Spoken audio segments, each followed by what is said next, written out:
Shabbat Shalom, nós somos a congregação Moreste Yeshua, daqui de Salvador, Bahia.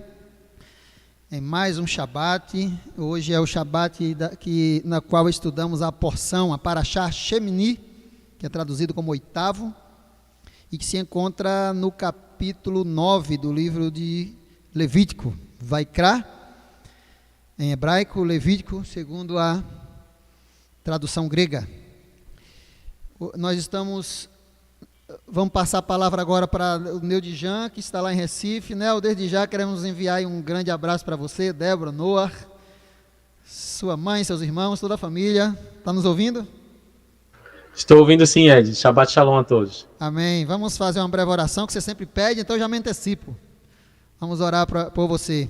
Adonai, em nome de Yeshua, esteja abençoando o teu filho Neodijan nessa hora, que ele seja guiado por ti, que a boca dele seja a tua boca no nosso meio, que ele seja o teu profeta no nosso meio, trazendo para nós um entendimento novo sobre coisas que às vezes não entendemos. Todas as porções têm coisas que lemos e não conseguimos entender. Que o Senhor use o Neodijan de modo a em cima dessas coisas que ainda não entendemos, que o Senhor traga revelações novas, que sirva para nós, para ele e para todos que irão ouvir agora ou depois. Abençoa-nos, ajuda-nos, nós te pedimos, em nome de Yeshua. Amém. Pronto, Nel, pode continuar? Amém, Ed. Shabbat Shalom a todos vocês. Shabbat Shalom. É uma honra e um prazer estar convosco mais uma vez. Fico muito feliz quando eu posso interagir com vocês de alguma forma. E a porção de hoje, porção Shemini, como o Ed já falou, eu fiz um breve resumo para que vocês lembrem como ocorre, né, essa porção que foi estudada durante a semana e hoje é o último dia. O Valdo vai colocar na tela para vocês esse resumo, tá? Lembrando que se vocês tiverem alguma contribuição, vocês podem, tanto quem estiver aí presenciando na sinagoga, tanto pedir para falar no microfone, ou pedir para Ed transmitir, ou para o Orisvaldo transmitir, para a gente explanar, né, o pensamento, ou tirar alguma dúvida.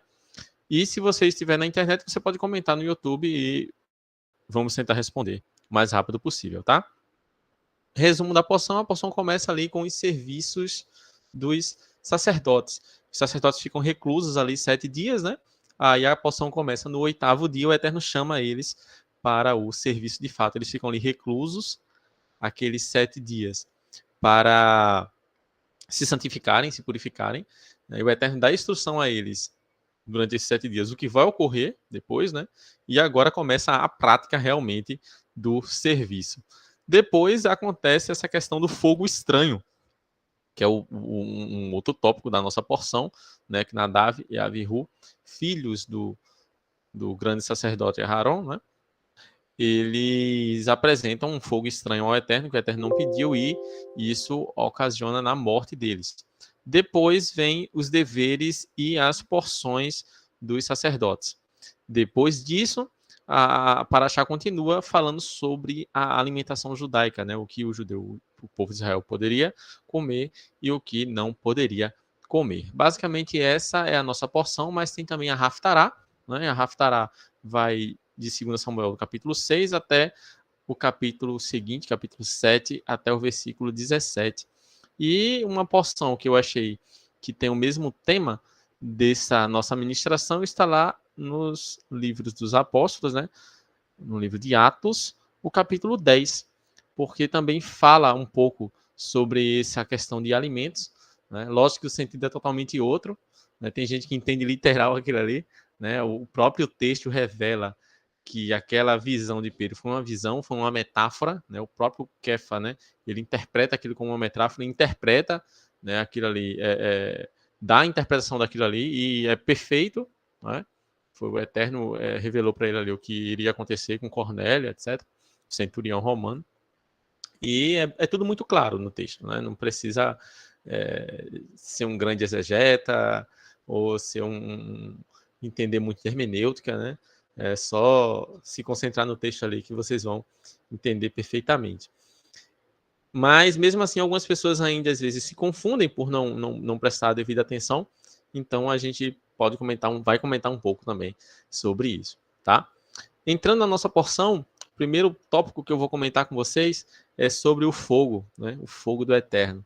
Está lá no livro de Levítico, no capítulo 9, versículo 24. Foi o verso que eu utilizei como base para a gente comentar. Eu vou ler com vocês, está na tela, mas eu vou ler junto com vocês, que diz o seguinte: E eis que, saindo fogo de diante do Eterno, consumiu o holocausto e a gordura sobre o altar. Quando todo o povo viu isso, deu gritos de alegria e se prostrou com o rosto em terra. Eu achei muito legal, muito interessante, porque Valdo vai colocar mais um tópicozinho aí, vai aparecer um comentário meu. Eu não sei se vocês prestaram atenção sobre isso, né? Mas esse fogo do altar, né, que deveria ser alimentado continuamente para arder, né, perpetuamente, deveria continuar ardendo dia após dia ali, conforme está escrito lá em Levíticos 6:13, em vários outros lugares, né? Tinha provavelmente seu nascimento diretamente do Eterno, né? Esse fogo inicial, né, foi o Eterno que deu, aparentemente, né? Porque antes disso aí, no finalzinho do livro de Shemot, né, o tabernáculo tinha sido erguido. Então, o Eterno dá as instruções ali sobre como deve ser feito as peças do tabernáculo. Essas peças são feitas, né? Moshe confere tudo. Após a conferência de Moshe, Moshe ergue o Mishkan, né, o tabernáculo, e a glória do Eterno entra no tabernáculo. Após essa aí, começa o livro de Vaikra, né, com as instruções de como são feitos os serviços, e os sacerdotes começam a sua santificação. Ficam reclusos 7 dias, e o 8º dia começa agora, que é a prática de fato, né? Ou seja, tudo aquilo que foi aprendido, tudo aquilo que foi instruído, vai ser colocado na prática. Né? E o primeiro serviço que vão fazer ali de sacrifício, quando é colocado ali o animal, né, a carne do animal ali sobre o altar, o fogo vem diretamente do Eterno. Então é bem legal isso. Não se fala, né, se já estava sem fogo e o Eterno que consumiu tudo, ou se foi colocado um pouco de fogo e depois veio o fogo do Eterno e alimentou mais ainda aquela chama e consumiu todo o holocausto. Mas é algo bem interessante. E isso demonstra que o quê? Que o Eterno ele se agradou, né, com o serviço, aprovou o serviço. Uma vez eu estava até conversando com o Wagner sobre uma questão, não sei se ele lembra, sobre uma questão lá com o pai de Shinchon, né? Um pai do juiz Sansão, que eles recebem a visita do anjo do Eterno, né? Um ser misterioso, que eu acredito que ali esse anjo é um anjo especial, né? Aquilo que talvez a Kabbalah chame de Metatron, e eles oferecem comida a esse ser celestial, e esse anjo ele rejeita, né? Diz assim: não, se vocês quiserem me oferecer comida, façam um sacrifício ao Eterno. Ele fala assim. Aí o pai de Sansão, né, Manoá, ele faz ali aquele sacrifício, automaticamente vem fogo do céu, né, consome aquele sacrifício ali, e esse ser sobe ali na fumaça.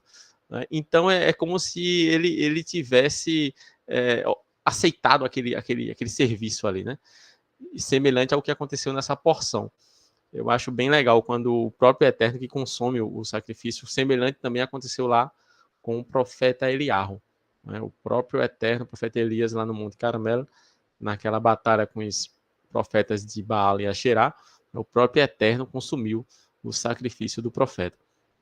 Então, nesse verso, eu achei interessante essa questão, né?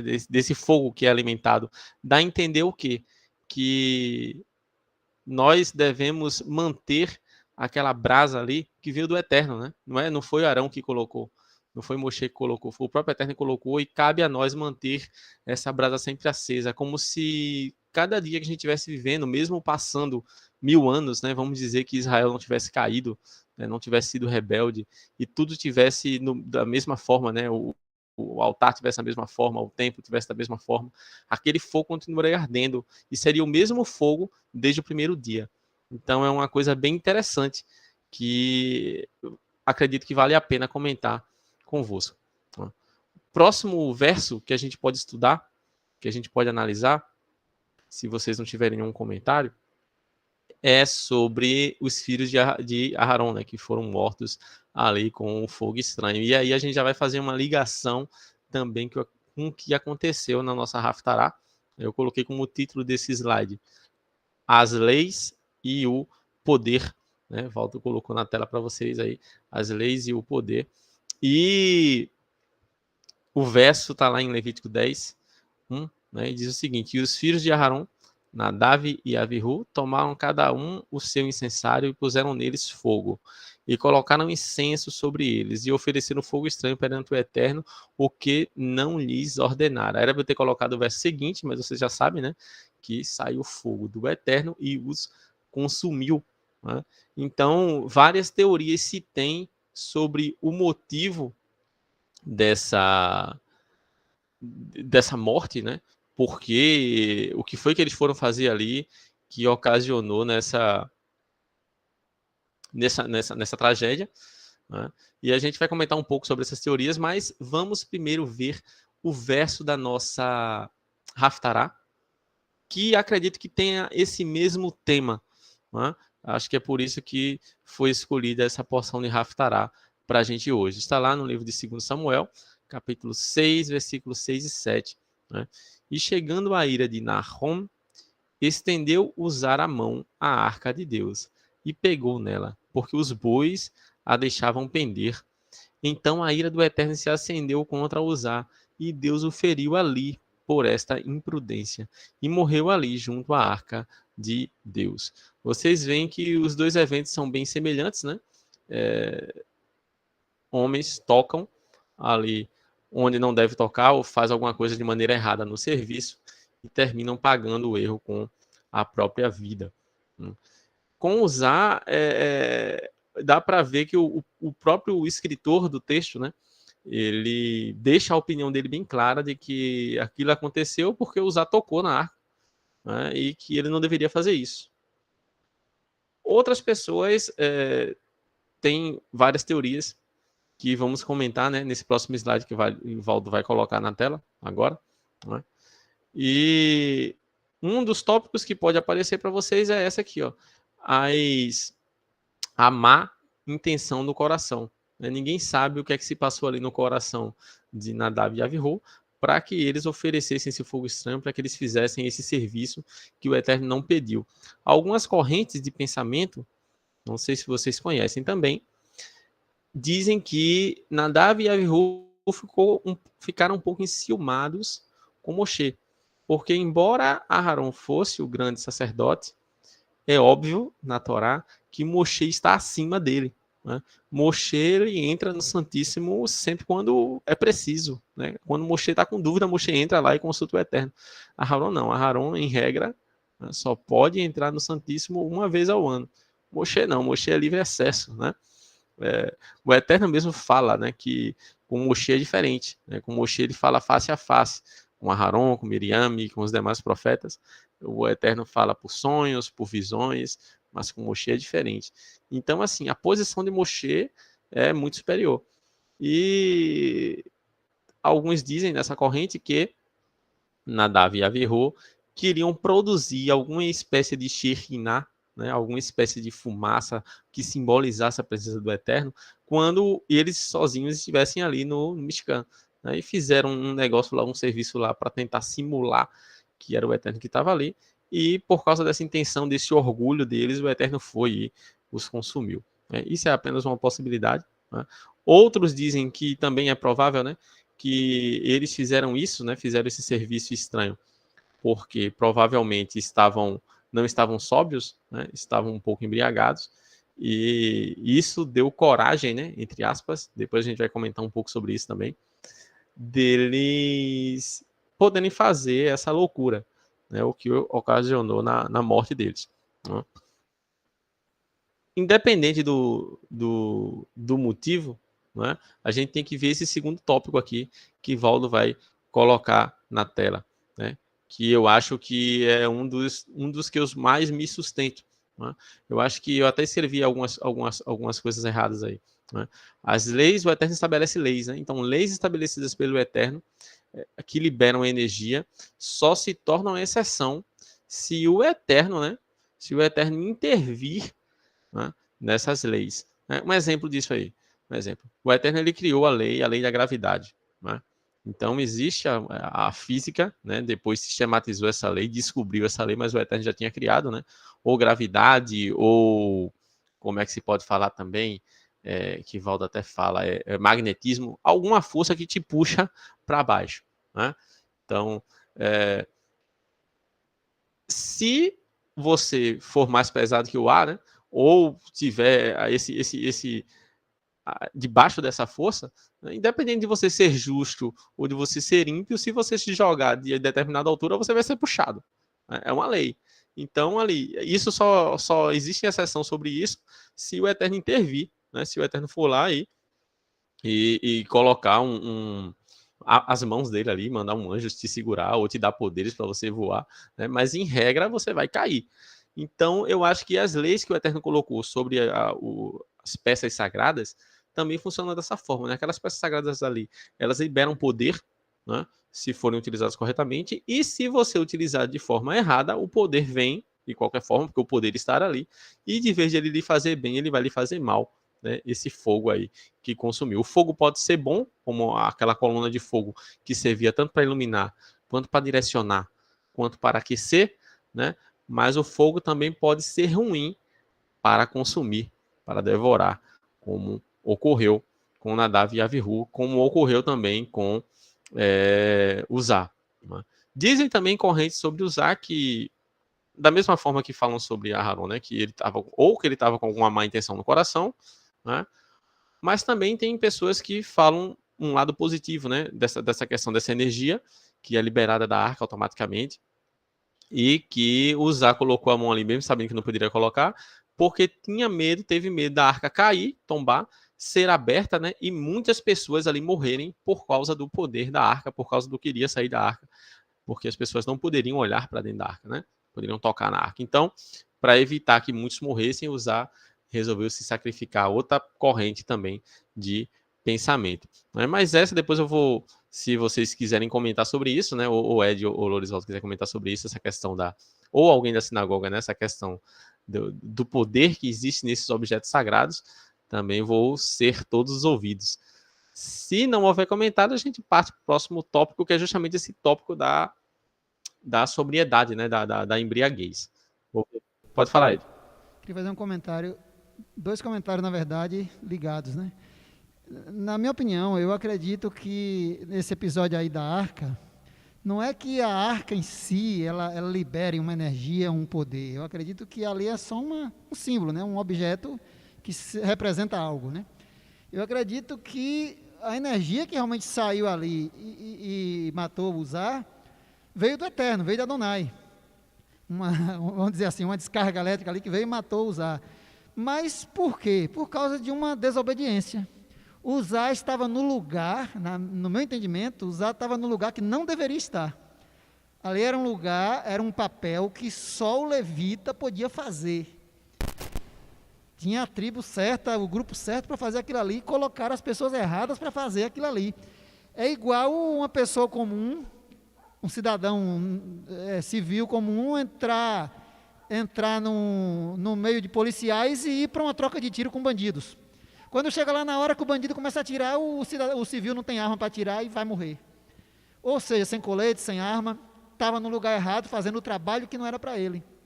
O Uzá foi a mesma coisa. O levita que estava armado, que tinha a ordem para fazer aquilo, na minha opinião, eu não tenho dúvida nenhuma, eu acredito 100% nisso, que foi a desobediência. Até Davi cometeu erro nisso aí, de permitir usar naquilo ali. A boa intenção dele não adiantou, porque já foi errado, já começou errado. E a mesma coisa eu acho que ocorreu com os filhos de Arão. O fogo foi aceso como você disse, pelo Eterno, não precisou Moshe ali, eu creio que dá essa ideia para nós, não precisou ninguém acender, o próprio Eterno acendeu, semelhante a quando Elias, com aqueles 850 profetas ali, não precisou Elias botar fogo no holocausto, bastou ele orar e o fogo desceu e pegou fogo no holocausto, semelhante aconteceu ali. Aí vai os filhos de Arão e certamente teria que usar aquele mesmo fogo para acender e usou o que eles bem entenderam. E eu acredito, o Lorisvaldo também acredita nisso, eu creio que a maioria que acredita, que eles fizeram isso porque estavam bebendo, embriagados, e aí não avaliam as coisas direito, fizeram errado, Ou seja, desobedeceram, eles passaram ali uma semana, certamente recebendo instruções de Moisés, e quando chega no grande dia, que é o 8º, faz a coisa errada. Desobedece, bebe e faz um ato errado, aí o Eterno não perdoa, meu amigo, não tinha como liberar. Num momento tão crucial, os caras não estão nem aí.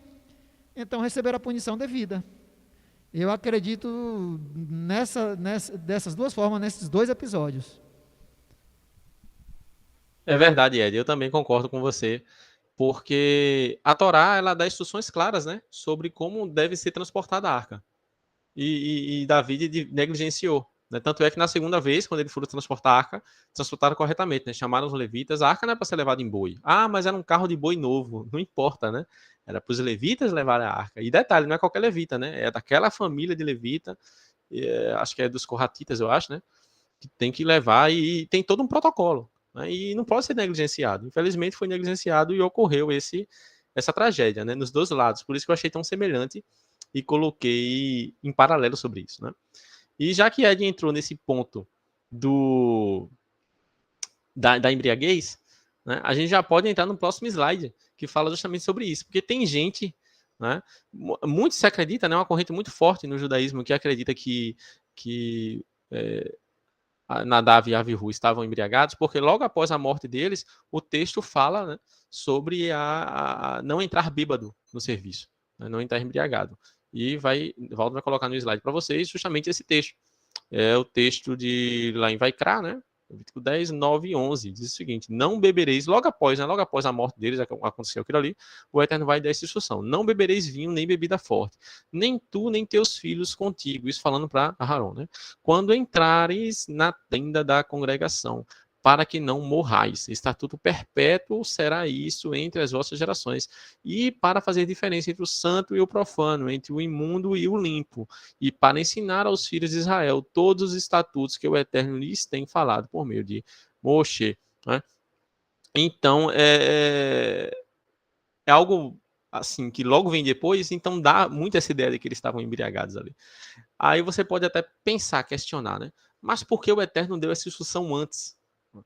Aí é o que a gente chega no tema que eu vou tratar com vocês.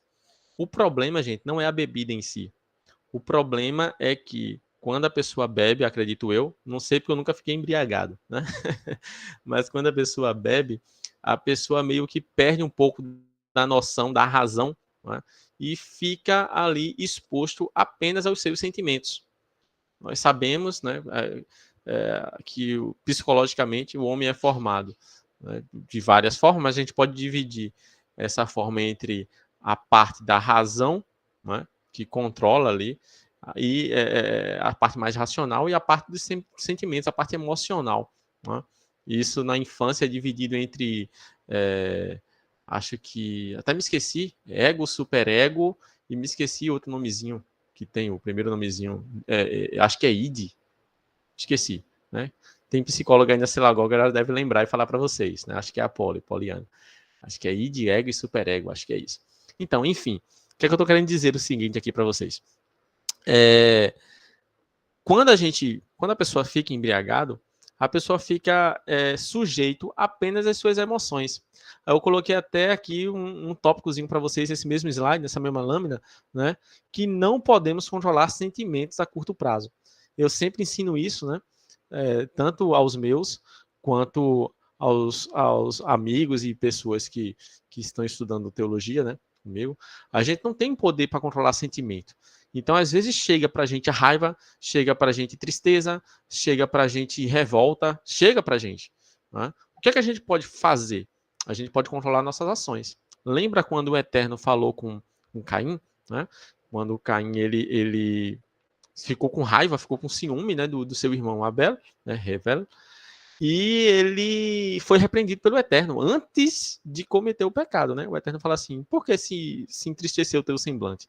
Tu não sabes que se tu fazeres correto, tu serás aceito?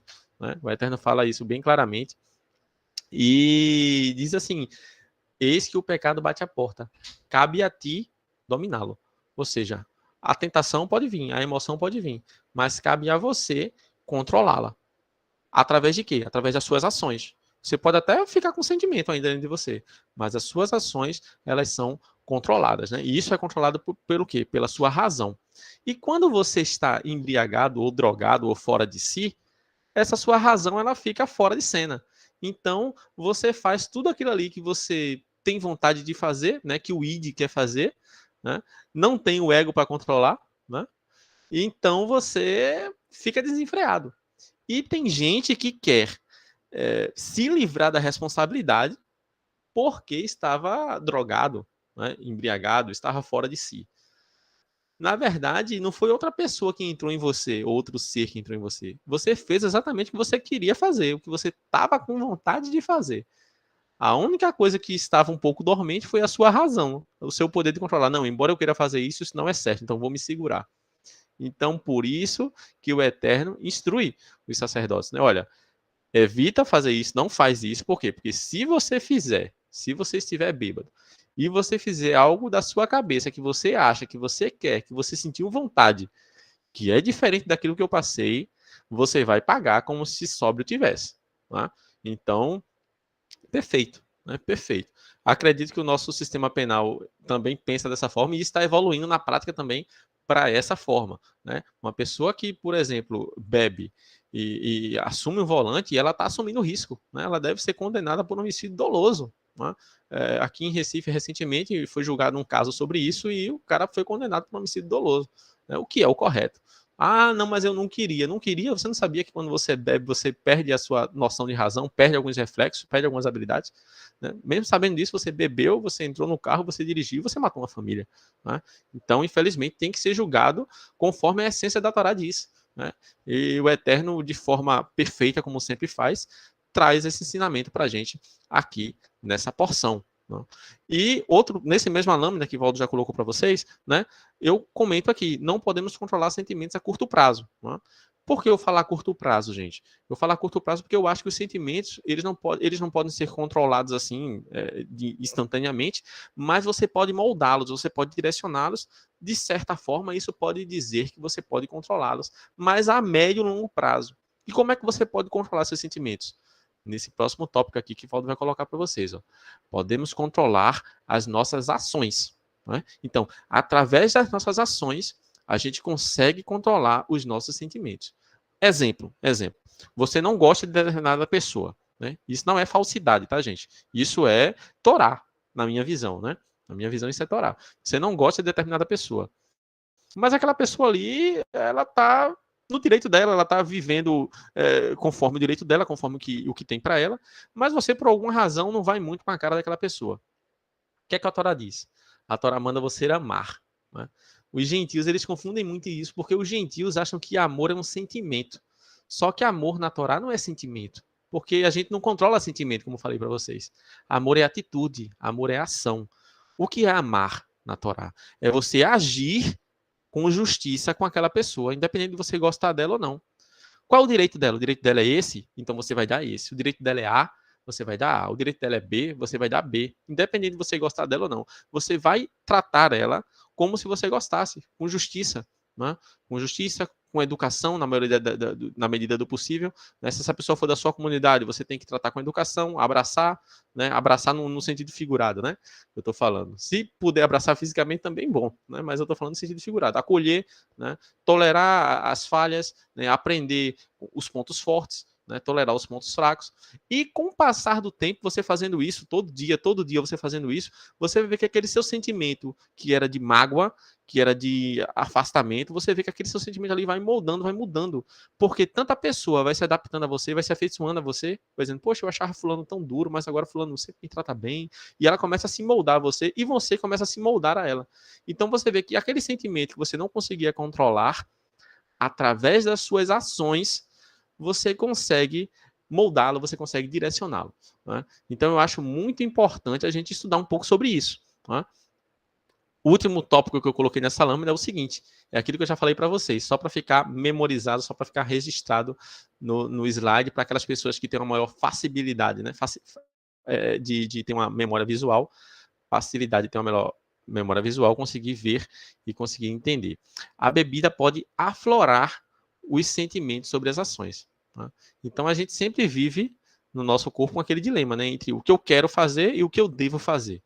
O que o meu id quer, o que o desejo chega para mim fazer, e o que realmente eu devo fazer, o que é certo ser feito, né? Isso tem que ser dosado, e é o que Freud chama de superego, né? Então a bebida, aparentemente, ela tem esse poder de de fazer os sentimentos aflorarem acima das nossas ações, da nossa razão, né? Aí o sujeito não pode, porque está bêbado, dizer que não teve culpa, né? Tem culpa sim, você tem que se controlar. Por isso que a bebida não é pecado, né? Até o ato de se embriagar não é pecado, mas as suas ações que forem cometidas quando você estiver embriagado vão ser tratadas da mesma forma se você tivesse sóbrio, né? Então, não tem essa. Ah, não, porque eu estava bêbado, aí eu bêbado, eu fiz isso. Diferente se fizeram alguma coisa com você, né, na minha opinião. Tipo, Ló ficou bêbado, né? E as filhas dele que foram lá e praticamente estupraram ele, né? Tiveram relações com ele ali. E ele não conseguiu discernir muito bem, não conseguiu reagir muito bem, né? Eu acho que nesse caso aí, né, no meu ponto de vista, o erro foi delas, o pecado fica sobre elas. Agora, se ele tivesse ido para cima delas, se ele tivesse tentado forçar elas de alguma coisa porque estava bêbado, aí a culpa seria inteiramente dele, né? Mas isso é uma discussão que dá muito pano para manga, né? O que a gente tem que aprender com essa lição, né? O que a gente tem que aprender é o seguinte, que nossas ações controlam os nossos sentimentos, né? Não é pecado a gente ter sentimento, aquele sentimento vir bater sobre a gente, é pecado a gente deixar esse sentimento dominar a gente. É pecado a gente fazer esse sentimento se esse sentimento for contrário à Torá.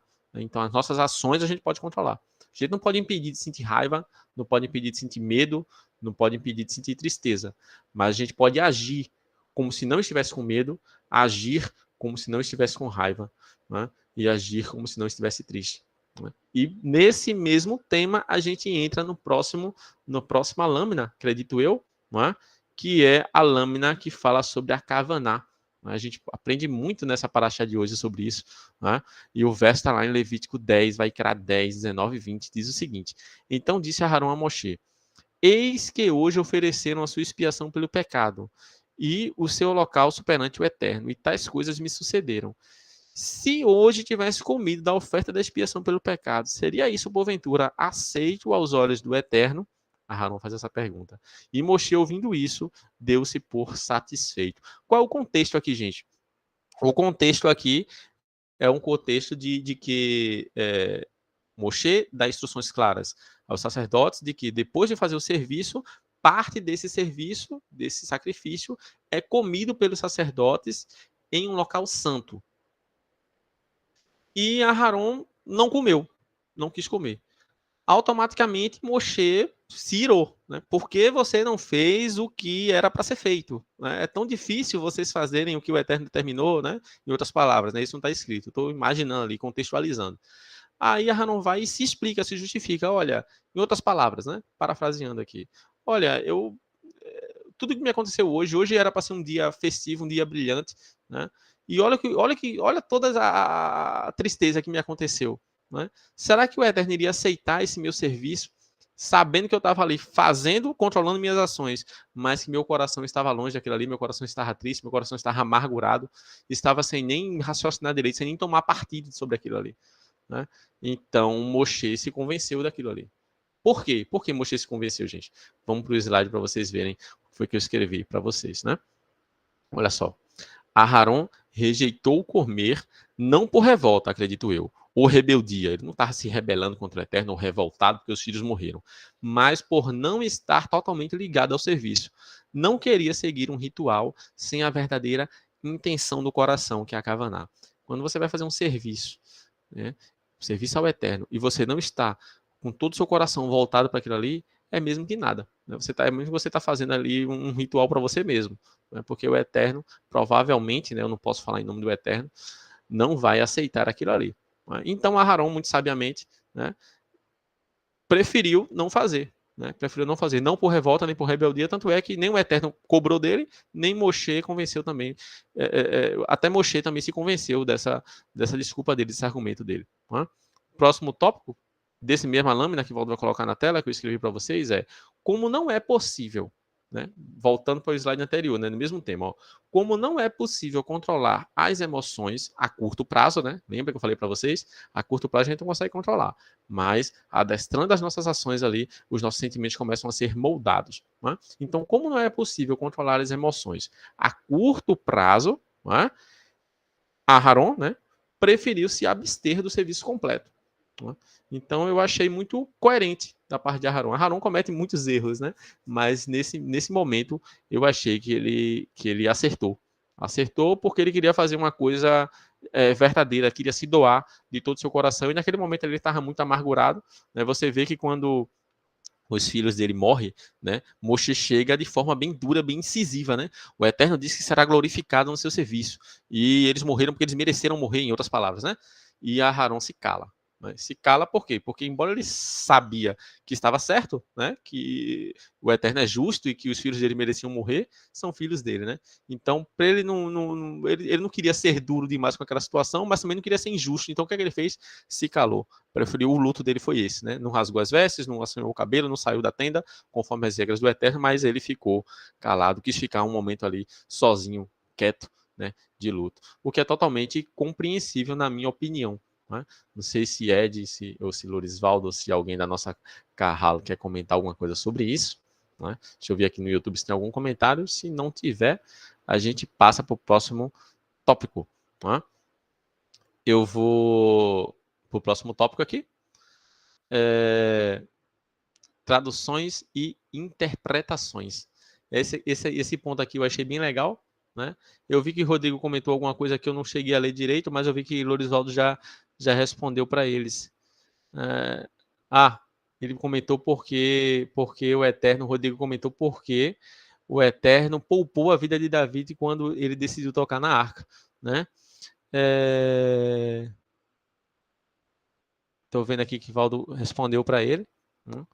Eu acho que Valdo respondeu, né, que não tem nenhum relato de Davi tocando na arca, né? Eu também não lembro disso.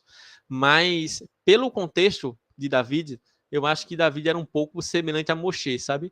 Eu não posso provar isso por texto, mas a gente vendo a vida de Moshe, né?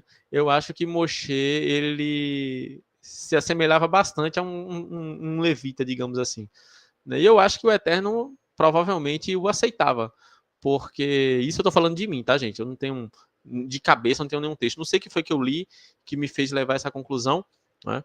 Mas você vê que nessa Haftarah de hoje, Davi se veste com o éfode, né? Com a parte que é dos levitas, com uma coisa como se fosse sacerdotal, e fica cantando e fica dançando ali.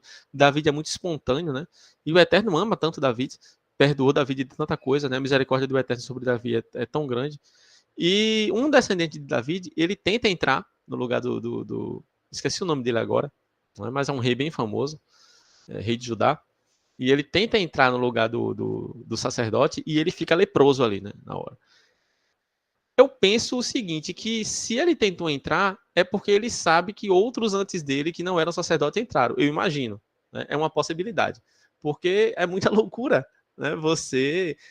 Ninguém nunca entrou. É só o sacerdote que pode entrar. Mas eu vou entrar, mesmo sabendo que é um mandamento que não pode entrar, eu vou entrar e não vai dar nada para mim.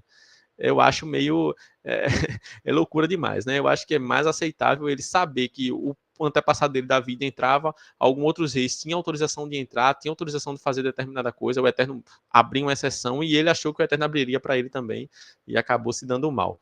Né? Então, talvez respondendo sua pergunta, Rodrigo, às vezes o Eterno abre exceções. Né? Não sei se Davi foi uma dessas exceções, né? Porque eu não lembro de texto que fale isso de forma clara. O texto fala o seguinte, o texto até da Haftarah de hoje fala que Davi entrou na presença do Eterno, né? E falou ao Eterno, agradeceu ao Eterno por o Eterno ter escolhido a casa dele perpetuamente, toda aquela adoração que Davi fez ao Eterno. Não se sabe se quando Davi entrou na presença do Eterno foi lá no templo, no Mishkan, né? Ou se foi no seu quarto. Né? Dá a entender que foi no Mishkan, né? Que Davi entrou lá, mas não sabemos, né? Não tem como se provar. Mas lembre-se de Moshe.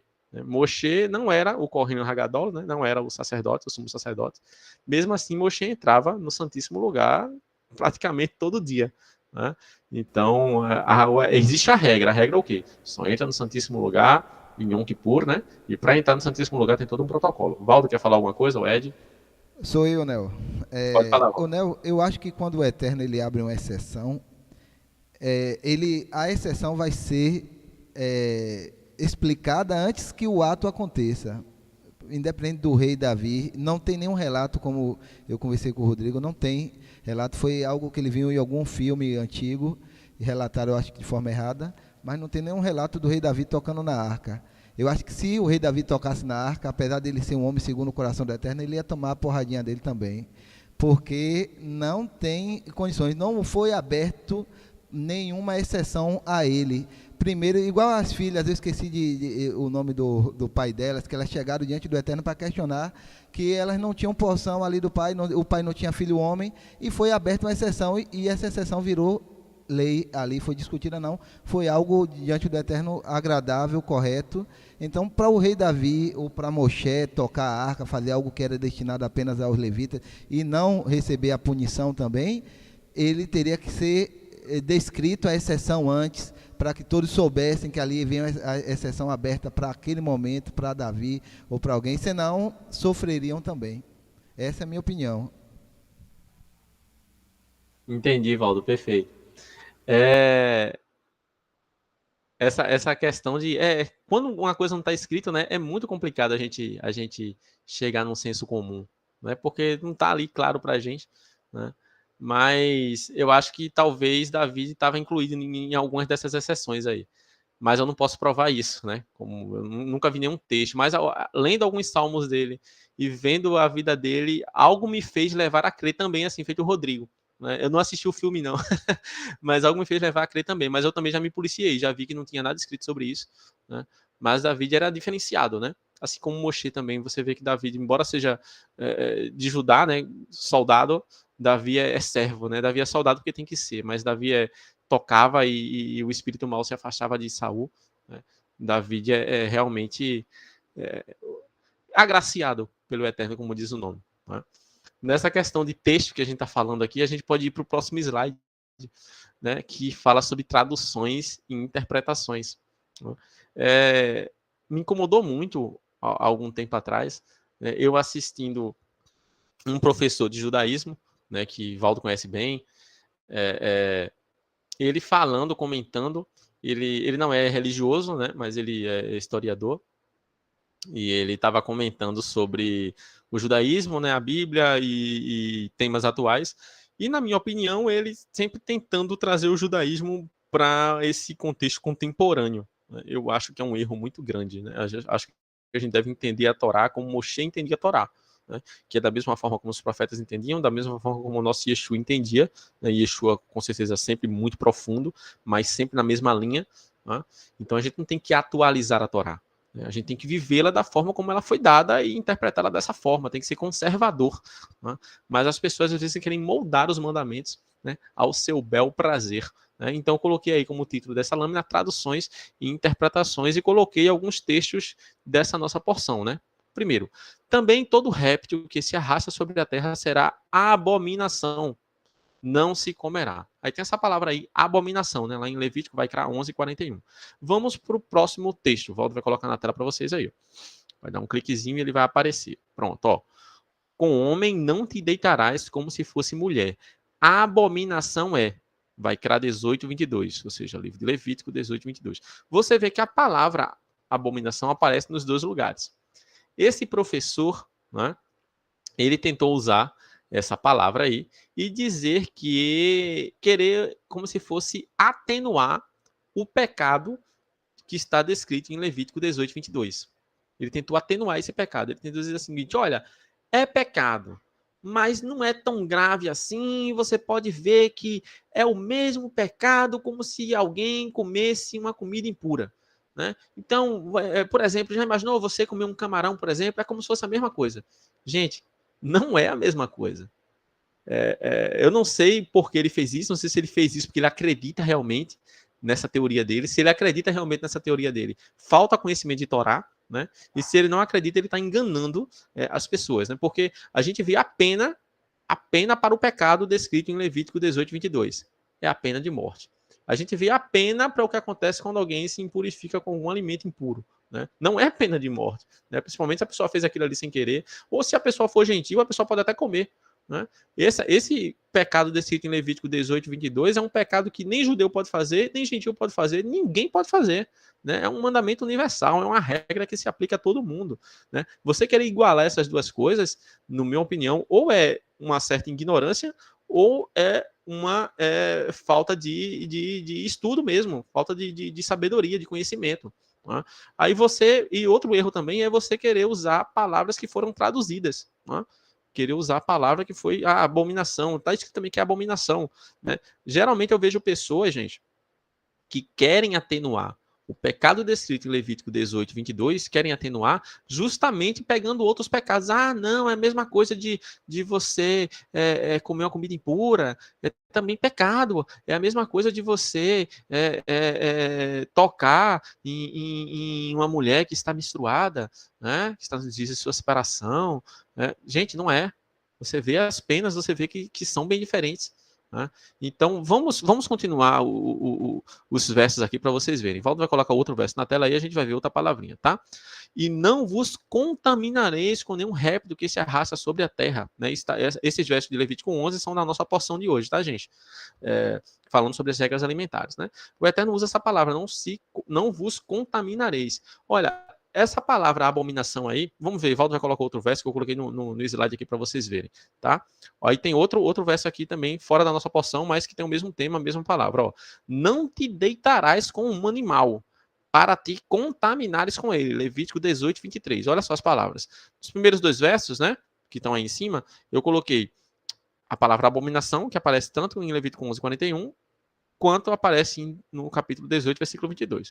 Depois eu usei a palavra contaminareis, né? Não vos contaminareis. Aparece tanto a nossa porção, Levítico 11, 44, quanto aparece na porção seguinte, nas outras porções, lá na frente, no mesmo livro, no capítulo 18, versículo 23.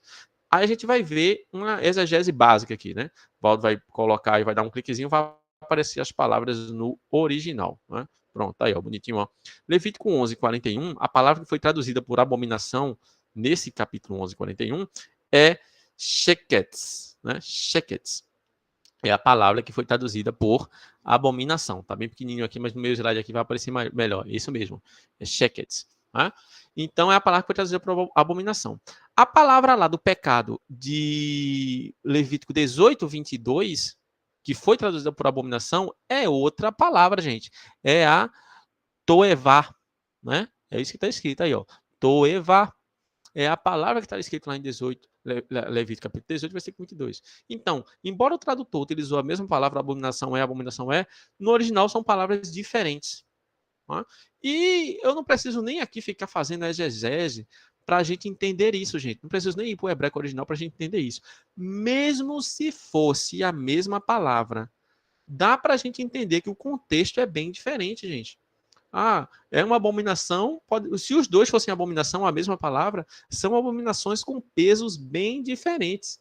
Qual o sentido da palavra abominável? O sentido da palavra abominável é que você deve ser rejeitado. Né? É um dos sentidos, né? Deve ser rejeitado. Ambas as práticas devem ser rejeitadas, se fosse a mesma palavra. Mas uma deve ser rejeitada com mais veemência do que outra. E uma, a pena é muito mais grave do que outra, gente. O próprio contexto fala sobre isso. Então a gente tem que tomar muito cuidado quando a gente vai querer estudar a Bíblia a fundo, ou quando a gente vai querer dar ouvidos a pessoas que estão querendo ensinar as escrituras, principalmente igualando as coisas, né? Não tem aquele verso não, desculpa. É um verso popular, não deixa de ser, não é um verso bíblico, é um verso popular, que diz o seguinte, que não existe pecadinho e pecadão. Quem foi que inventou isso? Existe sim, pecadinho e pecadão. Claro que existe, a Torá diz isso. A Torá diz que tem pecados que você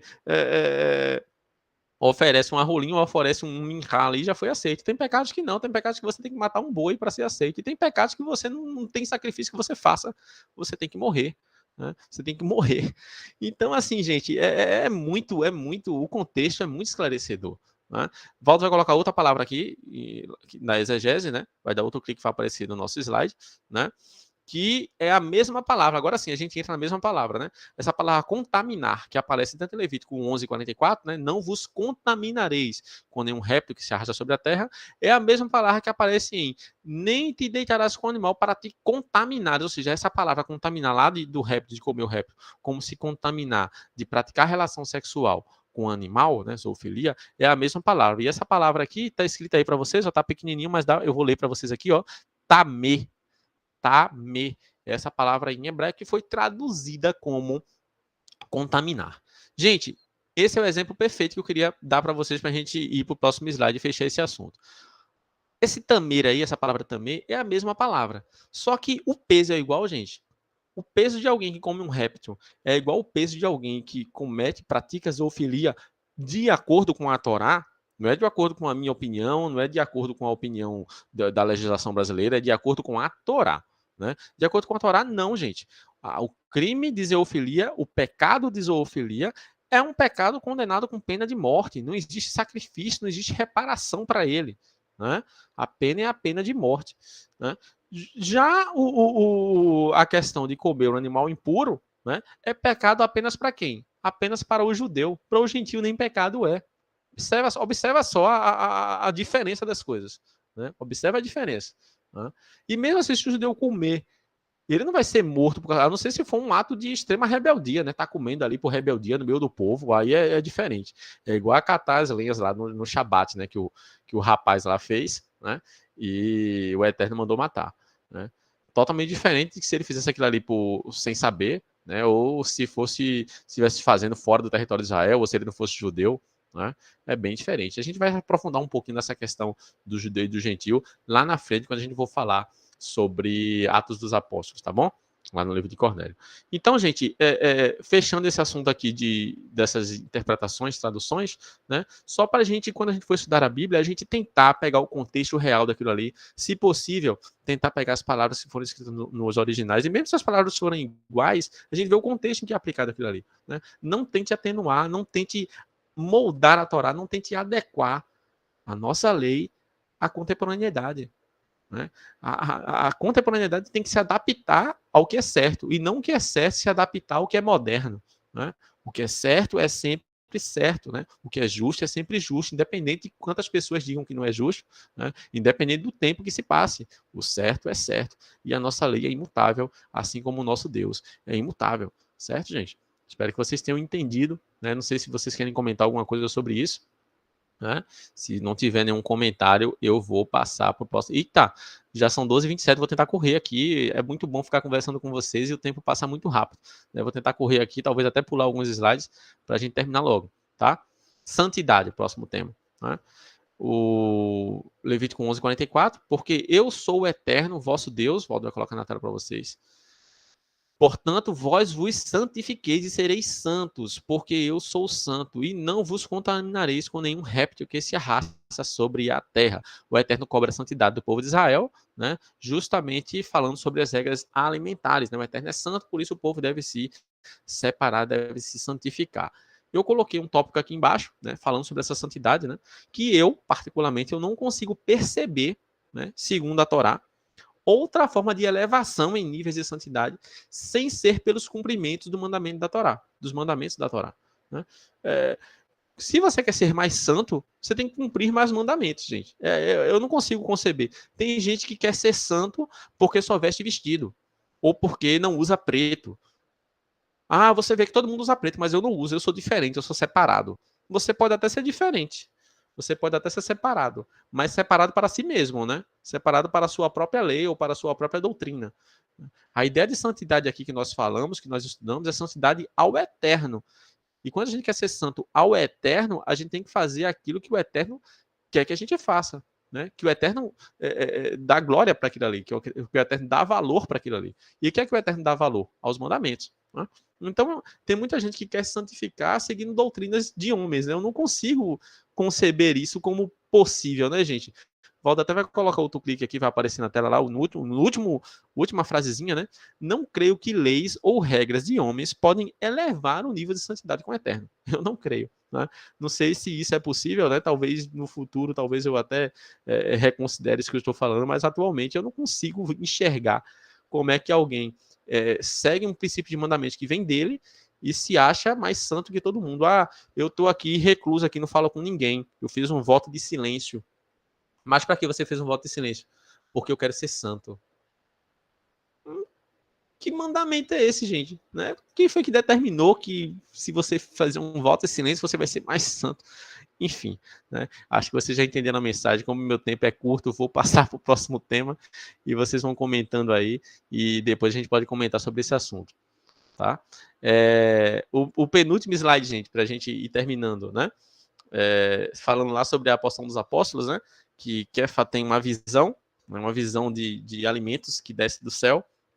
E nesses alimentos tem vários animais impuros e vem uma voz para ele mandando ele matar e comer. E ele rejeita, né? Rejeita baseado o quê? Baseado na porção de hoje, né? Baseado na porção de hoje. Não, de maneira nenhuma. Eu nunca comi nada impuro, né? É isso que Kefa fala, né? Então vamos ler o que o verso fala. Aí a voz diz para ele: não considere impuro aquilo que Deus purificou, Atos 10:15. Aí tem gente que erroneamente usa esse verso para dizer que agora tudo pode ser comido, né? Quando o próprio Kefa diz que não tem nada a ver com alimentos isso aqui, isso tem a ver com Cornélio, né? Aí Pedro depois vai com Cornélio, vê que o Eterno ama os gentios também, o Cornélio recebe o mesmo revestimento de poder que os judeus recebem, né? Os judeus ficam até perplexos, né? Ora, como é que esses gentios recebem o mesmo revestimento que a gente? Aí Pedro vai e fala isso aqui, né? Kefa faz isso aqui, Atos 10, 34, 35, ele vai e fala, ó, e abrindo Kefa a boca disse, reconheço por verdade que Deus não faz acepção de pessoas, mas que lhe é agradável aquele que, em qualquer nação, o teme e faz o que é justo. Olha só, gente, que coisa legal. Aí, uma coisa que eu quero ensinar para vocês aqui, comentar com vocês, né, que talvez vocês já saibam, a maioria já deve saber, né, muitos gentios acham que antes de Yeshua, o gentio era tratado como um bicho, né? O gentio não tinha valor nenhum, o gentio não podia ser santo, o gentio não podia ser servo do Eterno, né? Isso foi só quem era servo do Eterno era Israel. Isso não tem fundamento nenhum, gente. Não tem fundamento nenhum. A gente vê na própria Torá vários gentios sendo servos do Eterno, fiéis ao Eterno, e às vezes com a glória até maior do que vários judeus, né? Que exemplo a gente pode dar? Melquisedeque, né? Melquisedeque ali, o rei de Salém, né? Você vê que tão poderoso, tão santo, tão íntimo do Eterno, que abençoou o próprio patriarca Abraão. Né? Você vê também o profeta Bilã, né? O profeta Balaão. Você vê que o profeta Balaão, ele embora tenha seus erros ali no final da vida dele, você vê que ele tinha um poder sensacional, né? Você vê que lá no livro de Bamidbar, se eu não me engano, né, no livro de Números, você vê que as bênçãos que ele recita, as profecias que eles citam, são lindas, são perfeitas e são de Deus. Né? Não tem como o Eterno usar alguém assim que não seja servo dele. Você vê que ele era tão conhecido, tão famoso, que ele era conhecido pelo quê? Pelo que ele falava, se cumpria. Né? Por quê? Porque ele falava aquilo que vinha do Eterno.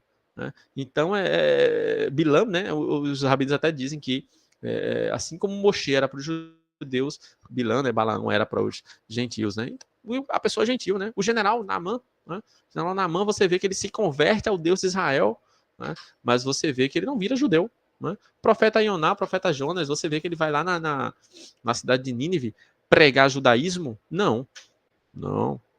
Ele vai pregar a mesma coisa que os apóstolos fizeram depois de Yeshua, né? Ele vai pregar o quê? Mandamentos universais. Quais são eles? Contra a idolatria, né? Contra a perversidade sexual, né? E todos aqueles erros ali que estão registrados ali no livro de Yoná. Né? Existem 3 livros na Tanar, gente. Na Tanar, naquele que os gentios, né, os cristãos chamam de Velho Testamento, né? Na Tanar. 3 livros escritos exclusivamente para gentios. Né? O livro de Ovadia, se eu não me engano. O livro de Amós, se eu não me engano. E o livro de Yoná. Né? É só para gentios. Só o contexto de gentios, e você vê que o Eterno cobra dos gentios. Né? Então, assim, essa questão de você dizer que os gentios, antes de Yeshua, não tinham valor nenhum, que Yeshua veio para trazer essa ligação, não faz sentido, biblicamente falando, para mim. Tá, gente?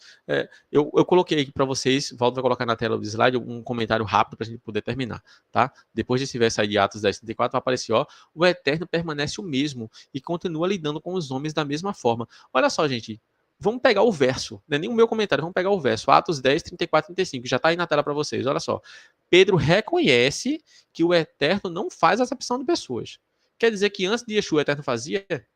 Quer dizer que antes de Yeshua, se a pessoa servisse ao Eterno de qualquer nação, não seria aceito? Claro que não. O erro estava onde? Na cabeça de Kefa, não no Eterno. Né? O Eterno deu a visão para Kefa dizendo que ele tinha purificado. Aí você pode pensar, não, mas purificou por causa de Yeshua. Não, gente. O Eterno purifica todos aqueles que se chegam a ele. Né? O sacrifício de Yeshua, não estou tirando mérito, não. O sacrifício de Yeshua é muito poderoso, a gente precisa dele. Eu vou até falar sobre ele no próximo slide. Tá? Mas o sacrifício de Yeshua não veio para, não, porque agora vai unir gentios e judeus, porque antes não era. Eu não vou nem me aprofundar muito nisso para não terminar falando coisas aqui que sejam profundas demais e algumas pessoas não entenderem e terminar sendo confusão, né? Saulo de Tarso, ele ensina uma coisa muito bem e eu acho que deve ser cumprida. A gente não pode dar carne a quem está tomando leite. Né? Então, tem que tomar cuidado com o que se fala, tem que tomar cuidado com o que ensina. Né? Você que está me ouvindo, né, você que tem um grau de instrução maior, você não pode sair ensinando tudo àquela pessoa que tem um grau de instrução menor, porque às vezes ela pode se engasgar, pode não entender aquilo ali, o que você está falando é verdade, mas para ela vai ser escândalo e às vezes ela termina abandonando tudo, entrando em parafuso. Então tem que tomar cuidado com o que se ensina, tá, gente? Mas o que eu queria dizer para vocês? O Eterno nunca faz acepção de pessoas, né? Isso está lá registrado em Atos 10, 34 e 35. Agora sei, Pedro fala, reconheço que Deus não faz acepção. Ou seja, claro que ele reconhece, né? Porque o Eterno nunca fez acepção. Né? O Eterno purificou através de Yeshua? Não, o Eterno purificou através daquelas pessoas que se chegam a eles. Né? O sangue de Yeshua serve o quê? Para a ressurreição dos mortos, serve para ser a chave para o Olam Rabá, né? Serve para tudo isso, é muito importante, serve para a nossa continuidade. Mas em relação a gentios que chegar ao Eterno, sempre foi possível, as portas sempre estavam abertas. É lógico que depois de Yeshua, o ID, né, foi bem maior, isso foi em grande escala, né? Os judeus eram para fazer isso desde antes, mas os apóstolos que fizeram, né, espalharam a mensagem para todo mundo. Enfim, eu queria fechar nosso estudo, pedindo perdão a vocês pelo tempo, né? Queria fechar com últimos slides falando sobre a humildade do nosso grande rei David, né? Está escrito lá na Haftará de hoje, né? Diz, porém, David a Michal, perante o Eterno que me escolheu, preferindo-me a teu pai e a toda a tua casa, mandando-me que fosse soberano sobre o povo do Eterno, sobre Israel, perante o Eterno tenho me alegrado. E ainda mais do que isso, me envilecerei e me humilharei aos meus olhos. Ou seja, David é sensacional. Né? Eu fiz alguns comentários aqui para vocês. Devemos saber quem somos, para onde devemos ir e de onde viemos. Você vê que o rei David ele tem isso na mente dele muito claro. Né? Ele sabe de onde ele veio, ele sabe que ele não tinha expectativa nenhuma, ele sabe que ele era rejeitado pela própria família, mas o Eterno traz ele ali, ó, do curral do pai dele, e coloca ele no ponto mais elevado, e ele reconhece isso e se humilha diante do Eterno e é tratado como qualquer um. Ele não se importa, né? Fica ali no meio do povo, dançando no meio do povo, que é para o Eterno que ele está se humilhando, e ele não se importa em dizer, quem é o rei ali? Né? Não dá para distinguir quem é o rei. Que importa quem é o rei é o Eterno. Davi tinha essa total consciência. Né? Então, o próximo tópico aqui, para a gente saber um pouquinho dessa humildade de Davi e carregar para a nossa vida, nós somos pó, nascemos para servir ao Eterno e amar a nossa família, e voltaremos ao pó. É isso que somos, esse é o sentido da vida. Né? Às vezes a pessoa se engrandece demais, porque eu sou juiz, porque eu sou promotor, porque eu ganho tanto, porque eu ganho X, porque eu sou poderoso. Né? Você é pó e você retornará ao pó, e não existe nada que pode mudar isso, exceto a misericórdia do Eterno através de Yeshua. Né? O último ponto que eu coloco para vocês aqui, para a gente refletir sobre isso, é que não cabe, né? Valdo vai colocar aí na tela, vai dar um cliquezinho, vai aparecer. Não cabe a nós a ruptura desta lei. Que lei? Essa lei de sermos pó e retornarmos ao pó, né? Não cabe a nós a ruptura desta lei, pois a quebramos no Éden. Dependemos exclusivamente de Mashiach. Dependemos dele. É o sacrifício dele que vai nos garantir essa continuidade, garantir aqueles que ele julgar justo, baseado na Torá, baseado nos profetas. Né? Então, quero encerrar a ministração de hoje com esse pensamento de humildade, com esse pensamento do que somos, de onde viemos, para onde devemos ir. Eu acho que nunca devemos perder esse foco. Continue orando por mim, agradeço a oportunidade e que o Eterno esteja conosco sempre. Shabbat Shalom, gente.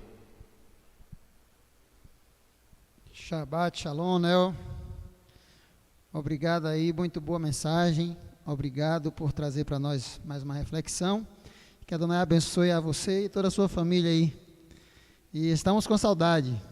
Estou falando aqui em nome de todos, eu sei que todo mundo está aqui com saudade. Irmãos, fiquem de pé, vamos encerrar. Quando o Nel fala aí de Kefa, Pedro, né, eu imagino que Pedro ficava pensando, olha, esses romanos que estão aqui nos oprimindo, aí eu acho que Pedro considerava igual porcos, né?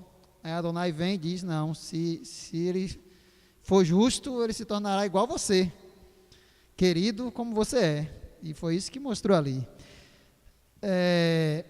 Às 18...